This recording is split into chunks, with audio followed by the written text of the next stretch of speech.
और अब उसका प्रारंभ करने का विचार और उस कार्यक्रम को कार्यरूप देना।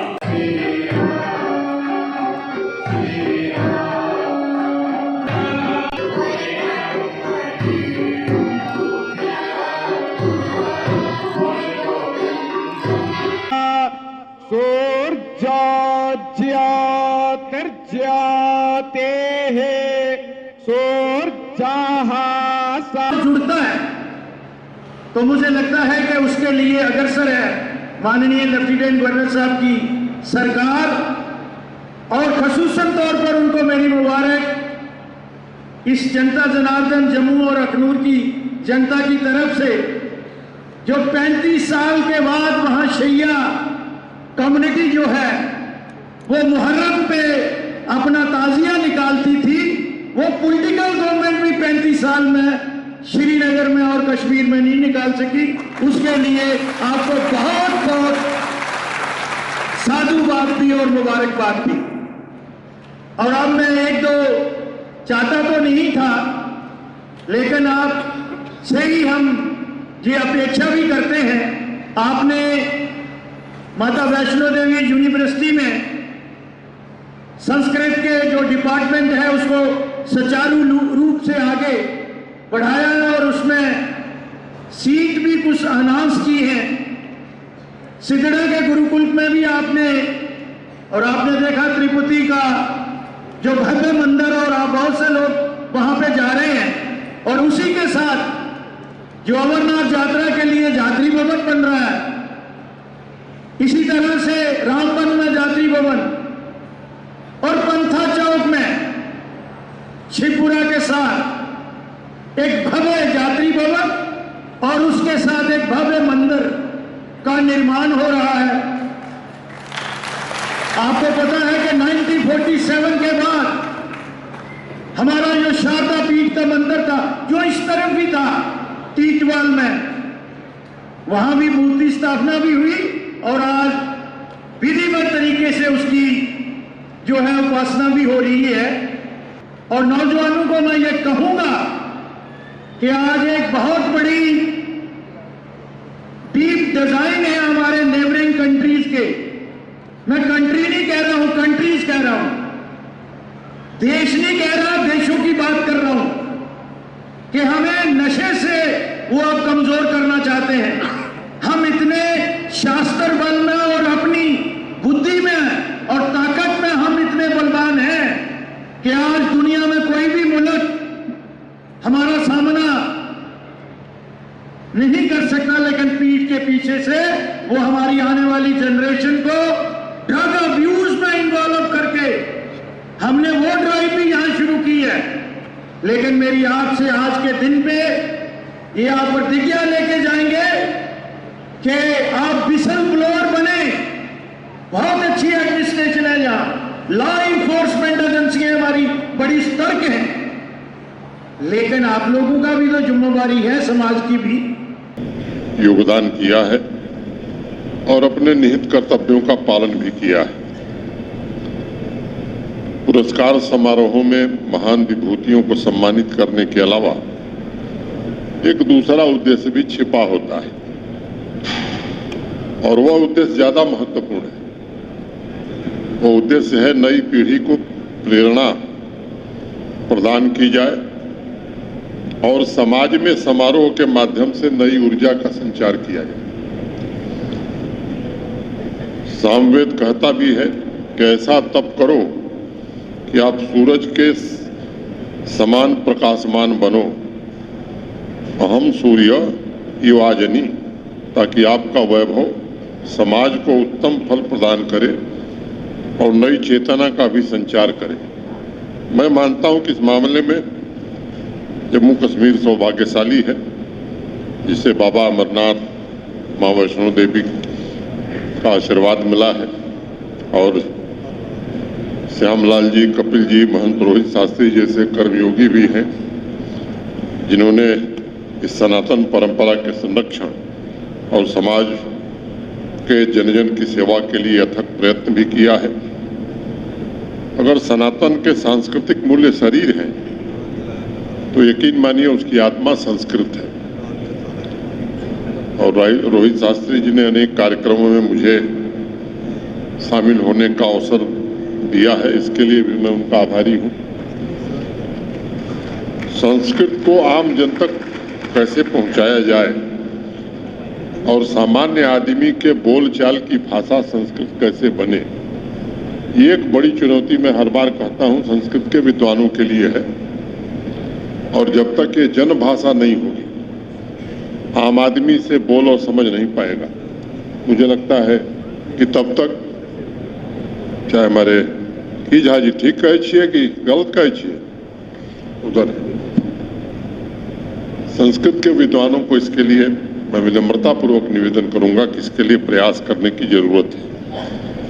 मुझे इस बात की प्रसन्नता है कि गहराई और गंभीरता को समझते हुए महंत रोहित शास्त्री जी जनमानस के लिए सरल संस्कृत बोध नामक पुस्तक भी प्रकाशित कर रहे हैं। मुझे स्मरण है जुलाई के प्रथम सप्ताह में उस पुस्तक के लिए मैंने एक संदेश भी लिखा था और इस बात का जिक्र मैंने उसमें किया था, संस्कृत का सहज और सरल स्वरूप आम लोगों के बीच पहुंचे, ये बहुत आवश्यक है। संस्कृत बोलचाल की सीधी सादी भाषा के स्वरूप में आम लोगों तक पहुंचाने के लिए मैं एक बार फिर से रोहित शास्त्री जी को विशेष रूप से धन्यवाद देता हूं। मेरे पूर्व कपिल खन्ना जी ने बहुत विस्तार से संस्कृत के बारे में बताया,